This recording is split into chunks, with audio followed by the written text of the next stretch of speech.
जय श्री राम। मेरे वृष राशि के प्यारे जातक जातिका, आपका नंबर 2024 का दूसरा महीना फरवरी किस प्रकार व्यतीत होगा आपके लिए, क्या रहेंगी बेहतर परिस्थितियां, इस पर आज चर्चा करेंगे। काल पुरुष के दूसरे अंग की राशि है, दक्षिण दिशा की राशि है, बहुत ही प्रसन्न रहने वाली राशि है। मैं जब वृष राशि की बात करता हूं तो मुझे वो शब्द आता है, न दौलत न शोहरत न वाह चाहिए, बस कैसे हो दो लफ्जों की परवाह चाहिए। बहुत दौलत के भूखे नहीं होते, बहुत शोहरत के भूखे नहीं होते हैं, कोई प्रशंसा करे इसके भी भूखे नहीं होते हैं, लेकिन जो भी मिले प्रेम से मिले, निर्मल मन से मिले, सात्विक मन से मिले, ये विचार सदैव आपके अंदर रहता है। मैं शायद जब भी मैं किसी फिल्म स्टार की बात करता हूं, जब भी मैं किसी म्यूजिशियन की बात करता हूं, जब भी मैं किसी सजावट करने वाले व्यक्ति की बात करता हूं, जब भी मैं किसी अपने शरीर को सजाने की बात करता हूं, ऐसे लोगों की बात करता हूं जो सब कुछ बहुत क्लीन रखना चाहते हैं, किसी के प्रति बुरा सोचते नहीं है, चालाकी नहीं सोचते हैं, कनिंगनेस नहीं होती है उनके अंदर, तो मुझे लगता है कि मैं वृष राशि के बारे में बात कर रहा हूं। सो ऐसे कंडीशन में क्या परिस्थिति आखिर रहेगी 2024 के फरवरी माह में आपके लिए। आइए सबसे पहले थोड़ा सा ग्रह कहां कहां आपके बैठे होंगे, क्या परिस्थितियां होंगी, उस पर चर्चा कर लेते हैं, देन बाकी चीजों पर हम चर्चा करेंगे। आपके राशि स्वामी जो शुक्र है वो 8th हाउस में गोचर करेंगे। कब तक 8th हाउस में रहेंगे? 11 तारीख तक। और उसके साथ मंगल 5 तारीख तक 8th हाउस में रहेंगे। 5 के बाद 9th हाउस के अंतर्गत गोचर करने चले जाएंगे। सूर्य ऑलरेडी 10th हाउस में गोचर कर रहे हैं, राहु 11th हाउस में, बृहस्पति 12th हाउस में, केतु आपके 5th हाउस में यानी पंचम भाव के अंतर्गत गोचर कर रहे हैं। ये जो सारी कंडीशन है, जो प्लैनेट की एक एक पोजीशन नजर आ रही है, वो आखिर आपके लिए क्या रिजल्ट लेकर के आ रही है, क्या सावधानियां होनी चाहिए, किस प्रकार आगे बढ़ना है, इस विषय पर हम इस कार्यक्रम के अंतर्गत चर्चा करते हैं।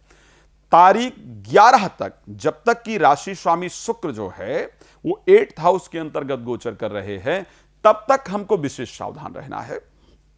यहां पर स्वास्थ्य को लेकर के प्रॉब्लम, भाग दौड़ अत्यधिक, भाग दौड़ की अपेक्षा काम का रिजल्ट कम मिलना, इस प्रकार की परिस्थिति निश्चित रूप से दिख रही है। तारीख 11 तक, जब तक कि राशि स्वामी 8th में है, और स्पेशली तारीख 5 तक, जब तक कि मंगल भी जो 7th लॉर्ड हैं वो भी 8th हाउस के अंतर्गत हैं, तो यहां पर जीवन साथी को लेकर के भी और स्वयं को लेकर के भी समस्याओं का जो संयोग है वो सबसे अधिक रहेगा। मैं एक बात और बता दूं, तारीख 5 तक मन बहुत विचलित रहेगा। विचलित किस प्रकार से रहेगा कि मन में काम वासना बहुत उत्पन्न होगी, जिस कारण से कोई ऐसी गलती हो सकती है जो भविष्य के लिए नुकसानदायक हो, तो यहां पर ध्यान रखना है। लेकिन क्या परिवर्तन होगा? तारीख 5 के बाद मंगल स्वयं 9th हाउस के अंतर्गत एक्सॉल्टेड हो जाएंगे, उच्चस्थ हो जाएंगे, तो जीवन साथी के कारण आपकी नौकरी इत्यादि लगे, आपके व्यापार में वृद्धि हो, मैरिज से रिलेटेड कुछ इंपॉर्टेंट डिसीजन भी आप लेने वाले हैं, जीवन साथी को एक अच्छी सफलता प्राप्त हो, उसका भाग्य उदय हो, इस प्रकार की परिस्थिति है। जब तारीख 11 के बाद आपके राशि स्वामी 9th हाउस के अंतर्गत पहुंच जाएंगे, उसके बाद परिस्थितियों में एक बड़ा शानदार परिवर्तन आपके आने वाला है। भाग्य का बहुत अच्छा संयोग आपको जीवन में प्राप्त होगा। तारीख 11 के बाद जब पंचम भाव के स्वामी जाकर के 9th हाउस में गोचर करेंगे, तो ये बना देंगे अपने आप में एक बड़ा शानदार राजयोग। पंचमेश का जो संबंध है, जो पंचम भाव का स्वामी है वो आकर के 9th हाउस में गोचर करेंगे, लग्न के स्वामी भी साथ में आकर के गोचर करेंगे। तीनों का समावेश, चारों ग्रहों का एक सुंदर समावेश 4th हाउस के स्वामी का समावेश बनने से प्रॉपर्टी से रुके हुए कार्य आपके बनेंगे। प्रेमी प्रेमिका जिनको आप दिल से चाहते थे या चाहती थी, चाहे आप एक तरफा प्यार करते थे या करती थी, तो ऐसे परिस्थिति में उनका एक सटीक निर्णय आपको प्राप्त होगा।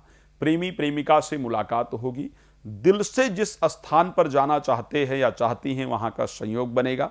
दिल से आप चाहते हैं किसी से मिलना, किसी फिल्म स्टार से, किसी सेलिब्रिटी से, किसी से आप मिलना चाहते हैं या चाहती हैं, तो वहां आपकी मुलाकात होगी। उसके साथ साथ जो भी कार्य आपके रुके हुए हैं वो कार्य आपके बनेंगे। आपका स्वास्थ्य भी निश्चित रूप से बेहतर रहेगा। एक चीज को लेकर के, संतान को लेकर के चल रही चिंताएं भी आपकी स्वतः दूर होनी प्रारंभ हो जाएंगी, मन में प्रसन्नता प्राप्त हो जाएगी। कुछ स्पेशल डेट है जिस पर आपके लिए कुछ महत्वपूर्ण कार्य होने वाले हैं जो आपके लिए बहुत बेहतरीन होंगे, उसकी हम चर्चा कर लेते हैं। और कब सावधानी रखना है उसकी भी हम चर्चा कर लेते हैं। एक तो ध्यान रखना है आपको 1 फरवरी से लेकर के और 3 फरवरी तक, 1 से 3 फरवरी तक आपको अपने स्वास्थ्य का ध्यान रखना है। 1 से लेकर के 3 फरवरी तक हेल्थ को लेकर के इंपॉर्टेंट ध्यान रखना है। साथ में प्रोफेशनल लाइफ को लेकर के कौन सा दिन सबसे बेहतरीन होगा। 10 फरवरी, 11 फरवरी, 12 फरवरी सुबह 9:36 तक कार्य क्षेत्र से रिलेटेड कुछ बहुत अच्छे डिसीजन आएंगे। आप जानते हैं समय कार्यक्रम में कम होता है, बहुत सारा बताना पॉसिबल नहीं होता है। छोटी वीडियोस आप लोग देखना पसंद करते हैं, इसलिए रात को 9 बजे और दोपहर को 12 बजे आपके लिए लाइव आता हूं। बाकी अपने बारे में कुछ भी जानना चाहते हैं, नंबर दिया हुआ है, समय लेकर के ध्यान रखिएगा, कॉल अपॉइंटमेंट लेकर के फिर आराम से आप मेरे साथ बात कर सकते हैं, कर सकती हैं, चर्चा कर सकते हैं। आपका जुड़ने के लिए बहुत धन्यवाद। भगवान आपको प्रसन्न रखें। जय श्री राम।